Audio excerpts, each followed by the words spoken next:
एक बार एक बड़े से हॉल में बहुत सारे लोग बैठे थे। वहाँ पर दुनिया का एक बहुत ही बड़ा स्पीकर आने वाला था और सब लोग उनकी बातें सुनने के लिए वहाँ पर आए थे। लगभग 10 मिनट के बाद वह स्पीकर स्टेज पर आ जाता है और वह बोलता है कि अगर आपने मेरी बात ठीक से सुन ली और समझ ली तो आपकी जिंदगी पूरी तरह से बदल जाएगी। उसके बाद वह अपनी जेब से एक बिल्कुल नया चमकता हुआ 500 रुपए का नोट निकालता है और उसको ऊपर करके सबसे पूछता है कि ये नोट आप में से किसको चाहिए। ये सुनते ही सब लोग अपने हाथ ऊपर कर देते हैं। वह स्पीकर बोलता है कि ये नोट मैं आप में से किसी एक को दूंगा, लेकिन इसके लिए आपको थोड़ा वेट करना होगा। अब वह स्पीकर उस नोट को अपनी मुट्ठी में बंद कर लेता है।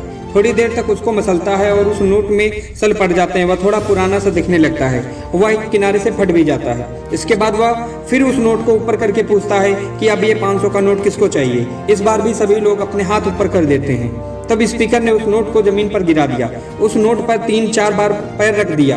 इससे नोट और भी पुराना हो गया। इस पर थोड़ी मिट्टी भी लग गई थी। फिर उन्होंने उस नोट को ऊपर किया, पूछा कि अब बताओ इस नोट को आप में से कौन लेना चाहता है। इस बार फिर सबके हाथ ऊपर हो गए। स्पीकर अब नोट को फिर से जमीन पर गिरा देता है। उसके ऊपर कूद कूद कर उसको दोनों पैरों से रगड़ देता है। उसके ऊपर चाय भी गिरा देता है। अब नोट इतना गंदा हो जाता है कि उसको पहचानना भी मुश्किल होता है कि कोई भी उस नोट को देखता तो यही बोलता कि ये सिर्फ एक गंदा कागज का टुकड़ा है। अब यह बेकार है, इस दुनिया में इसकी कोई वैल्यू नहीं है। स्पीकर ने एक बार फिर उस नोट को उठाया, ऊपर करके सबसे पूछा, अब इस नोट को कौन लेना चाहता है। इस बार भी सबने अपने हाथ ऊपर कर दिए। कितना भी गंदा पुराना मिट्टी में सना हुआ चाय का दाग लगा हुआ, लेकिन अभी भी वह 500 रुपए का नोट ही था।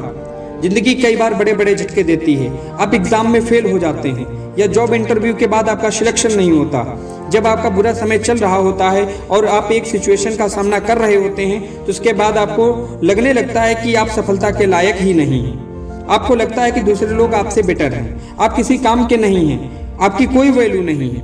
हमेशा याद रखो, इससे कोई फर्क नहीं पड़ता कि आपने कितनी बार सिचुएशन का सामना किया है, आप जिंदगी में कितनी बार फेल हुए हो। आपकी वैल्यू हमेशा वही रहेगी जो पहले थी। आपके पास कुछ खास है जो दूसरों के पास नहीं है और ये कोई भी आपसे छीन नहीं सकता।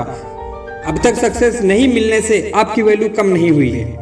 आप अभी भी अपने बारे में कितना भी लो फील कर रहे हो, उससे कोई फर्क नहीं पड़ता। जो लोग आपको अच्छे से समझते हैं वो लोग आपके वैल्यू को उतना ही मानेंगे जितना पहले मानते थे। तो अपनी वैल्यू को समझो और कुछ बड़ा करके दिखाओ। अगर आपको इस स्टोरी से कुछ अच्छा सीखने को मिला हो तो कमेंट में जरूर बताएं। ऐसे ही स्टोरी सुनने के लिए हमारे चैनल को लाइक, शेयर एंड सब्सक्राइब जरूर करें। धन्यवाद। जय हिंद।